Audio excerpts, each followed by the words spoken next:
notre génération partait en guerre. Ils sont hyper nombreux, on fait quoi? Je pense que j'ai un truc qui peut les faire fuir. Ah ouais? Allah! J'ai la position des ennemis. Ils viennent de poster un viril. Putain, ça veut dire qu'il faut qu'on poste le nôtre. Viril! Ennemi! Donne. Je t'ai pas allumé une bougie, c'est comme ça. Tu as brûlé le briquet, comme ça. Vous avez été tué. Un allié a été tué. Doublé ennemi.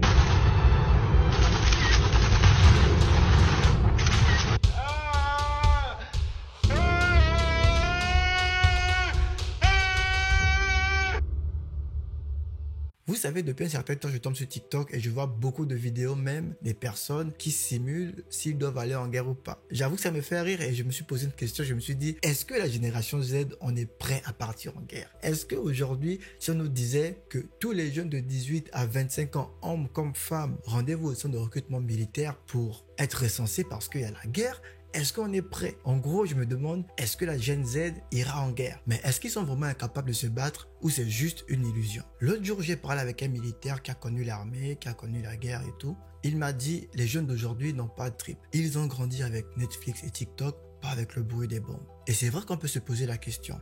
Parce que quand on compare la Gen Z avec d'autres générations, il y a vraiment un monde qui nous sépare. Avant, c'était plus simple. Nos arrière-grands-parents sont partis en guerre parce que c'était leur devoir. Pour la plupart du temps, ils étaient même forcés à aller en guerre. Ils n'avaient pas le choix. Quand ils sont allés en guerre, ils ont combattu pour défendre leur pays, pour défendre leur couleur. Et avant, bon, on ne se cache pas, il n'y avait pas tous ces réseaux. Ensuite, il y a eu le baby boom. Il y a eu une explosion d'autres générations qui sont arrivées après eux. La génération X et Y, eux, ils ont connu des guerres modernes avec des armes de pointe et un peu, on va dire, des nouvelles technologies, beaucoup de techniques nouvelles de combat et tout. Et c'était surtout des guerres menées par des armées professionnelles. On ne prenait pas des gens, on disait, bon, allez-y au front comme ça quand même. C'était des gars qui étaient déjà entraînés et tout.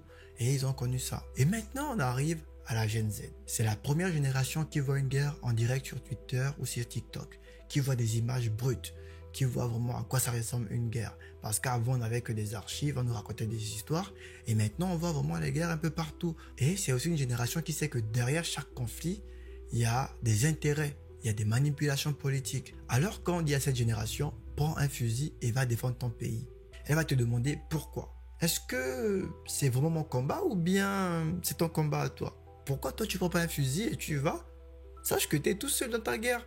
Si tu crées la guerre, tu y vas tout seul. Je pense pas que moi, j'irai combattre pour toi. Aussi, il faut reconnaître que cette génération a un rapport particulier avec la guerre. Elle a grandi avec Call of Duty, PUBG, Fortnite, beaucoup de choses.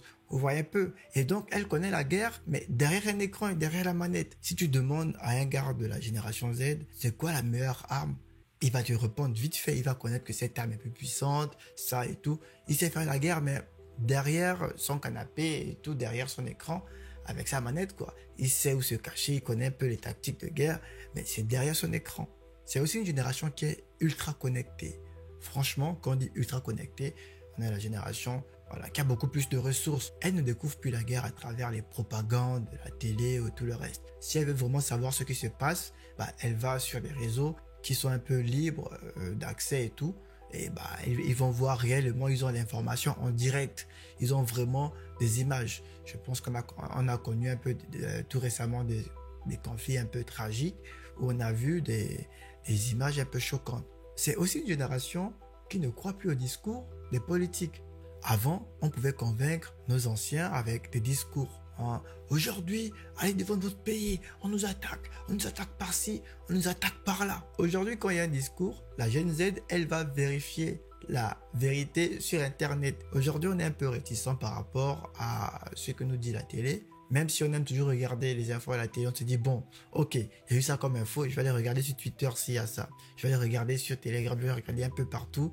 Est-ce que c'est vrai? Est-ce que X a entendu parler? Qu'est-ce qu'il en pense? Donc, demain, si le président annonce, vous là, allez vous battre pour votre pays. Le gars de la Gen Z va te dire, écoute, j'aimerais bien que tu m'expliques pourquoi et je vais te dire si ça vaut le coup que j'y aille. Vous voyez pas ce que je veux dire? En fait, on est bizarre quand même. Mais attention, ça ne veut pas dire que la Gen Z ne peut pas aller en guerre. Il y a beaucoup de scénarios où la Gen Z pourrait être utile, où il pourra aller en guerre. Supposons qu'il y a une guerre technologique. Plus de tranchées, plus de fusils, plus de gardes sur le terrain et tout. genre une guerre où tout se passe sur des claviers, où il y a des commandes. Vous voyez un peu de guerre, des robots, des drones, où on envoie des drones bombarder et tout le reste. Là, il peut être là parce que c'est des gars qui ont connu Call of, c'est des gars qui connaissent un peu. Donc, il peut être tranquillement dans son coin, dans sa maison, dans son bunker, en train de piloter un drone, en train de piloter un robot qui va aller tirer. Vous voyez un peu ce que je veux dire? Là, il va aller facilement, il va dire, bon, ok, vu que c'est pas moi-même qui y va, je vais juste me mettre à diriger un robot. Bah, je suis chaud, je pars. Le second point qui peut pousser un garde de la Gen Z à partir en guerre, c'est la menace directe. Genre, il dort, il se réveille et on dit, bah écoute, il y a des envahisseurs là, chez nous. Prends le fusil, va te défendre. Là, il n'aura pas le choix, il va prendre le fusil, il va sortir, montrer ses talents de Call of. Parce que là, c'est pas qu'on t'a forcé, la menace est réelle. Donc là, obligé, il va prendre les armes et il va partir.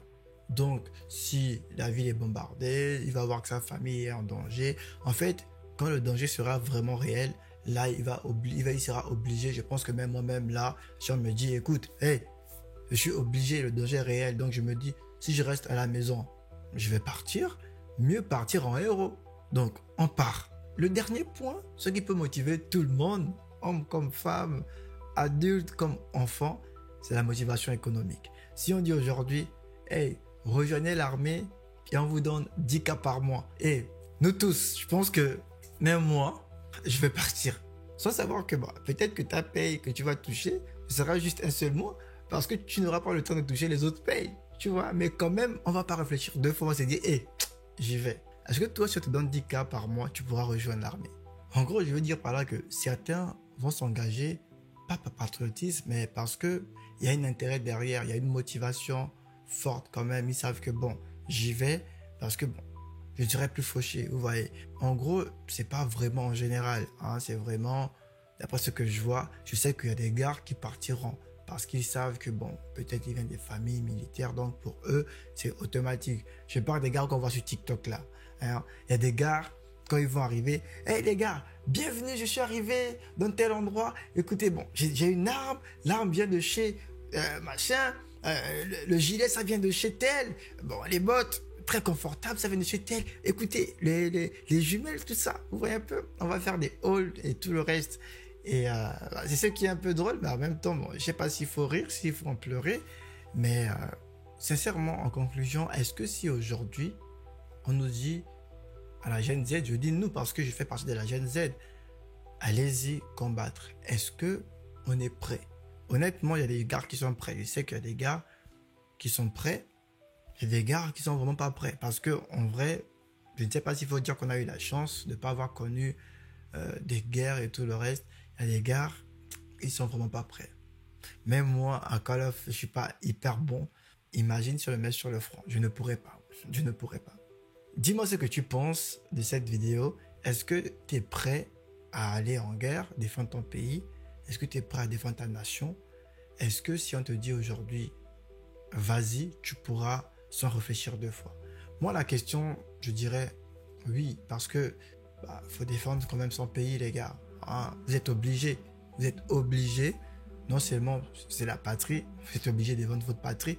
Si tu ne défends pas ta patrie, qui va défendre ta patrie, ton territoire? Tu es obligé de partir. Après, tu resteras dans l'histoire, même s'il n'y a pas ton nom. Mais au moins, bon, voilà quoi. Mais en voyant des vidéos TikTok, ça m'a tellement fait rire. Du coup, si tu as aimé la vidéo, n'oublie pas de t'abonner, de me dire ce que tu penses et à mes prochaines vidéos.